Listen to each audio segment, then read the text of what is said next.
Good morning, I'm Samriddhi Kesi and these are the headlines of the hour.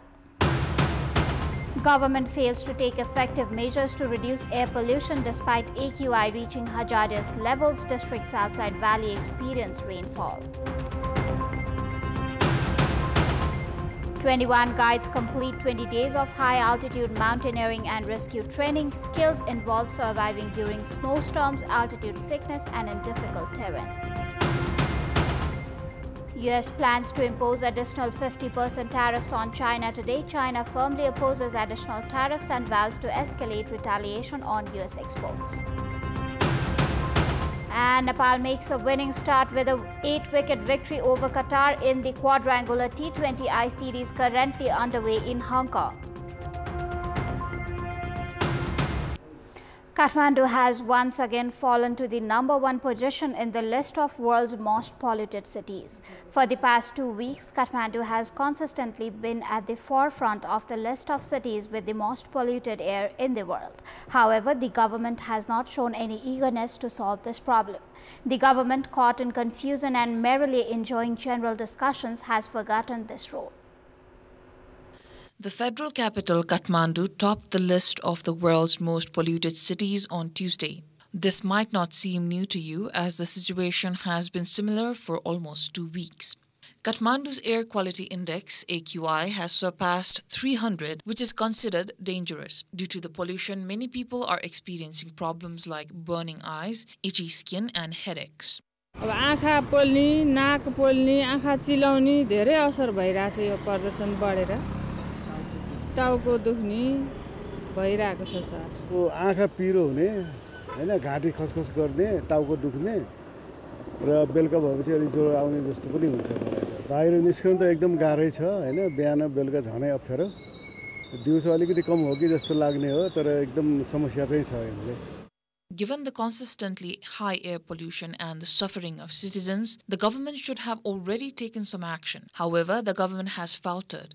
On 3rd of April, Acting Prime Minister Prakash Man Singh held discussions with representatives from the Ministry of Forests and Environment, Industry, Urban Development, as well as stakeholders and experts. Emergency and long-term measures to reduce air pollution were identified and decisions were made accordingly. A 9-point decision was reached, including temporarily closing industries and schools, implementing an odd-even number plate system for vehicles, and effectively mobilizing all responsible agencies to control forest fires. However, the implementation aspect is almost zero. तथा वातावरण मन्त्रालयसँग सहकारी गर्ने मन्त्रालयहरू भौतिक पूर्वाधार मन्त्रालय भयो उद्योग वाणिज्य मन्त्रालय भयो शहरी विकास मन्त्रालय भयो उहाँहरू पनि हामीसँग एकदमै रेगुलरली इन्ट्याक्टमा हुनुहुन्छ हामी छलफलमै छौं यो एकदमै सिरियस म्याटर हो यसलाई चाहिँ हामीले कसरी चाहिँ नियन्त्रण गर्ने हो कसरी यसलाई चाहिँ लो गर्ने हो एकदमै हाई भएर गयो भन्नेमा सबैको कन्सर्न छ त्यसरी नै हामीले चाहिँ छलफलमा बसिरहेका छौं Currently, due to air pollution, hospitals are seeing an increase in patients with problems like asthma, fever, pneumonia, and itchy eyes. These are only short-term problems. Doctors say that if the air pollution situation continues for a long time, it can lead to fatal diseases like cancer and other long-term health issues. वायु प्रदूषणको कारणले गर्दाखेरि सबभन्दा पहिले श्वास प्रश्वाससँग सम्बन्धित समस्याहरू देखा पर्न सक्छन् विशेष गरी दमका बिरामीहरूलाई गाह्रो हुन सक्छ त्यो चाहे ब्रोन्कियल आज्मा होस् या दीर्घ किसिमको सीओपीडीका रोगहरू हुन् उनीहरूलाई गाह्रो हुन सक्छ त्यसबाहेक चाहिँ छाला सम्बन्धी समस्याहरू एलर्जीका समस्याहरू तिनीहरू चाहिँ बढ्न सक्छ त्यो सँगसँगै तपाईको आँखाको समस्याहरू बढ्न सक्छ र अब यसको दीर्घकालीन रूपमा तपाईको वायु प्रदूषणको कुरा गर्ने हो भने अब जुन पीएम पार्टिकल 2.5 पीएम 10 जुन पार्टिकल्सहरू छ या तपाईको सल्फर डाइअक्साइड्सहरू छ हैन कार्बन मोनोक्साइड्सहरू छ यिनीहरूले गर्दाखेरि त तपाईको दीर्घकालीन रूपमा त लङ क्यान्सरसम्म गराउन सक्ने डिमेन्सिया अल्जाइमर इभन तपाईको डायबिटिजहरू पनि बढाउन सक्ने इभन इन्सुलिन रेजिस्टेन्सहरू यो सबै कुराहरू पनि बढ्न सक्ने देखिन्छ It is certainly not appropriate for the government to remain only in discussions when air pollution poses such significant risks. If effective steps are not taken immediately by implementing the suggestions given by experts and stakeholders, the problem could become critical. With a situation like this prevailing, questions are being raised upon the government's role in addressing the pollution and its responsibility towards protecting the citizens. The weather across the country is currently changing due to the influence of western winds and local winds. Rainfall is occurring in some places in Koshi, Bagmati, Gandaki and Lumbini provinces due to the impact of moisture-laden air entering from the Bay of Bengal. According to the Meteorological Forecasting Division, today Lumbini province and the hilly regions of the country will experience partly to generally cloudy conditions, while the rest of the country will be partly cloudy. Currently, light to moderate rain with thunder and lightning is occurring in 1 or 2 places in the hilly regions of Koshi, Bagmati, Gandaki and Lumbini provinces. The rainfall has provided some relief to tea and maize farmers in the east. The production of green tea leaves has decreased due to the lack of monsoon rains, and tea bushes were starting to die due to irrigation shortages. Farmers are also enthusiastic about the rainfall as it occurred at the time where maize crops needed water. The division has stated that there is a possibility of light to moderate rain with thunder and lightning in a few places in the hilly regions of Koshi province and the rest of the country, and in 1 or 2 places in the remaining parts of the country. There is also a possibility of light rain and snowfall in few places in the high mountainous and Himalayan regions of the country. The division has also indicated that this weather system is expected to reduce the haze that has been prevalent nationwide to some extent. The more beautiful the snowy mountains look, the more challenging it is to ascend them. Ascending challenging snowy mountains involves dealing with various problems for guides and climbers. During the ascent, they need skills, high-altitude mountaineering and rescue training to protect themselves from natural disasters and bring those in trouble to safety. With the aim of producing skilled manpower in the field of mountain climbing, the Nepal Mountaineering Association and the Nepal National Mountain Guides Association have provided 20 days of high-altitude mountaineering and rescue training to 21 guides. आफू कसरी सुरक्षित हुने, आफ्नो चाहिँ क्लाइन्टलाई कसरी सुरक्षित राखेर climbing submit गर्ने, आरोहण गर्ने र विपद आइपरिहाल्यो जस्तै एम्बुलेन्सहरु जस्तो आदि इत्यादि आइपरिहाल्यो भने त्योबाट कसरी चाहिँ तपाईको चाहिँ हामी सेफली एक्जिट गर्न सकिन्छ भन्ने कुराहरु चाहिँ स्पेशली आजको कोर्स चाहिँ हाई माउन्टेनमा हुने रिस्कहरुलाई चाहिँ तपाईको चाहिँ त्योबाट आफुलाई चाहिँ तपाईको हुने चाहिँ सम्भावित रिस्कहरुबाट चाहिँ बच्नको लागि गराएको छ। Guides and climbers have to face various natural disasters during mountain ascents. This training has taught skills on how guides and climbers can remain safe from problems that arise during the ascent and how to carry out rescues. Mountaineering training लिइसकेपछि उहाँहरु कतिको फिल्डमा उत्तीर्ण भयो भन्ने कुराले चाहिँ मुख्य भूमिका रहन्छ। तालिममा चाहिँ हामीले सिकाउने कुरा एउटा तपाईको 20-21 दिनको तालिममा जति पनि सिकाइन्छ, तर यसलाई चाहिँ अब उहाँले व्यक्तिगत आफ्नो ठाउँमा बसेर कतिको प्र्याक्टिकली प्र्याक्टिस गर्नुहुन्छ भन्ने कुराले एकदमै ठूलो रोल खेल्छ। Climbers have to face various problems during mountain ascents such as snowstorms, lack of oxygen, altitude sickness, and getting lost in difficult terrains. तालिम गरिसकेपछि चाहिँ अब चाहिँ मैले आफ्नै क्लाइन्ट हिमालमा लगेर इन केस उलाई केही अपरझट केही परेर क्रिवासतिर खस्यो भने चाहिँ म उहाँलाई सजिलैसँग रेस्क्यु गर्न सकिन्छ र उहाँलाई अब इन केस हाई पासेसतिर पनि गयो भने सजिलैसँग र्यापलिङ अब ट्यान्डम र्यापल सिस्टम बनाएर उहाँलाई म सजिलैसँग जान्न सक्छु भन्ने क्षमता चाहिँ म पहिला चाहिँ म सिर्फ गाइड नै हो भन्ने लाग्थ्यो, जस्ट चढाउने फर्काउने मात्र हुन्थ्यो। रेस्क्यु अब त्यस्तो केही प्रब्लम आइपरे भन्दा अरूलाई गुहार्नु पर्ने हुन्थ्यो, तर यो ट्रेनिङ पछि चाहिँ मेरो अगाडि केही प्रब्लम आयो भने अथवा मेरो क्लाइन्टलाई मेरो साथीहरुको क्लाइन्टलाई केही भयो भने म आफै केही गर्न सक्छु, म आफैले रेस्क्यु गर्न सक्छु। म एक्लैले नसके पनि मेरो कलिगलाई मेरो साथीलाई सिकाएर अनि रेस्क्यु चाहिँ आफै गर्न सक्छु, अरूलाई चाहिँ गुहार्नु चाहिँ पर्दैन भन्ने कन्फिडेन्स चाहिँ बिल्ड अप भएको छ। Before taking this training, those who were working as general guides have now gained the confidence to be able to do rescues. In this 16th series of training, 21 individuals have taken high-altitude mountaineering and rescue training. Prior to taking this training, individuals who have already completed trainings such as intermediate rock climbing, ice climbing, rock climbing led first, and basic rescue are given in this training. A fire broke out last night in Jaigarh Bazar, located in Bannigadi, Jaigarh rural municipality of Acham, destroying 27 houses and sheds. According to the police, the fire started after a cylinder of gas exploded at an IME center operated by Pushparaj Sharma in the main market.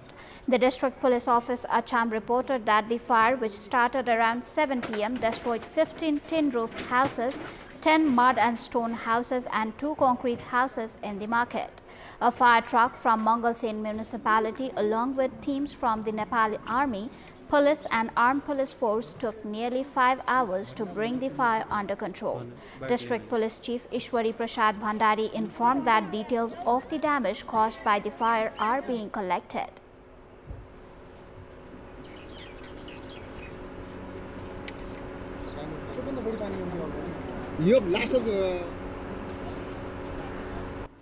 Welcome back. Prime Minister KP Sharma Oli has said that the constitution will be amended at an appropriate time. Prime Minister Oli addressed the Madhya Provincial Assembly on Tuesday, stating that constitutional amendments will take place at the appropriate time. He mentioned that groundwork is underway and clarified that the Constitutional Amendment Process Committee would be formed to move forward with the process. हामी संविधान संशोधन उपयुक्त समयमा गर्छौं। त्यसका लागि संविधानमा कस्तो संशोधन गर्ने के गर्ने आन्तरिक गृह कार्य गर्छौं, गरि पनि रहेका छौं। अब एउटा समिति नै बनाएर गर्छौं, तर त्यो समिति आन्तरिक हुन्छ। Prime Minister Oli also stressed the need to make Madhya province the country's food hub. Highlighting Nepal's strong relations with both India and China, he assured that ties with neighboring countries will continue based on trust and mutual understanding. Furthermore, the Prime Minister described Janakpur and Mithila as centers of religious, cultural and intellectual significance and assured that the government is committed to preserving and promoting these areas. This was Prime Minister Oli's second address to the Madhya Provincial Assembly. His first was on 18th of August 2018. 4 people have been detained by the police for allegedly attempting to disrupt a protest meeting organized by the Rashtriya Prajatantra Party in Kathmandu. The district administration office has announced that a special security plan was put in place for the protest organized in Balkhu. Security agencies were on high alert following the pro-monarchy protest on 28th of March, which resulted in arson and the death of 2 citizens. Since early morning, vehicles were diverted from the route to Balkhu and police officers were deployed to prevent potential disruptions. Given the presence of business warehouses and showrooms in the area, security was strengthened to prevent vandalism and arson. 4 individuals were arrested for allegedly attempting to provoke security forces while intoxicated. After gathering detailed information, the chief officer stated that the District Police Kathmandu will decide on further action. Meanwhile, 6 more individuals have been arrested in connection with the incident on 28th of March, bringing the total number of arrests related to arson, vandalism and robbery to 73. Rashtriya Prajatantra Party leaders including Rabindra Mishra and Dhawal Samsir Rana were detained for an additional 15 days after the police obtained permission from the Kathmandu District Court on further investigation. Durga Prasad, believed to be the main suspect in the case, remains at large. President Donald Trump is set to impose an astounding 104% levies across all Chinese imports on Wednesday, as announced by White House Press Secretary Karoline Leavitt. This comes on top of Chinese tariffs that were in place prior to Trump's second term. China was already set to see tariffs increase by 34% on Wednesday as part of Trump's reciprocal tariffs package. But the president tacked on another 50% after Beijing did not back off its promise to impose 34% retaliatory tariffs on U.S. goods by noon Tuesday, adding an additional 84% in duties. Earlier Tuesday, China's Commerce Ministry said it firmly opposes the additional 50% tariffs on Chinese imports, calling it a mistake upon a mistake. The ministry vowed to escalate its retaliation on U.S. exports.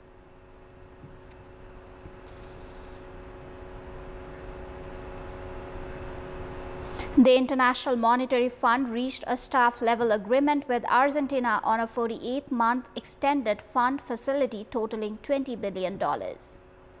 The IMF said the agreement, which is subject to approval by its executive board, builds on the authorities' impressive early progress in stabilizing the economy, underpinned by a strong fiscal anchor that is delivering rapid disinflation and a recovery in activity and social indicators. Argentina desperately needs the $20 billion deal to unlock investment, blocking capital controls, bolster its depleted foreign currency reserves, and come out of a tight inflationary pinch. Argentine President Javier Milei took office at the end of 2023, pledging to take a chainsaw to state spending to overturn a deep fiscal deficit and rein in triple-digit inflation. South Korea announced emergency support measures for its auto sector, seeking to reduce the blow of U.S. President Donald Trump's tariffs on a sector that has seen years of sharply rising exports to the United States.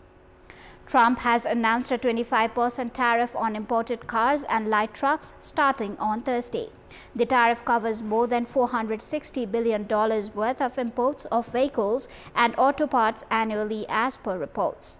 To help prevent any liquidity issues, the government will raise policy financing support for automakers to $15 trillion in 2025 from the $13 trillion previously planned, according to the statement.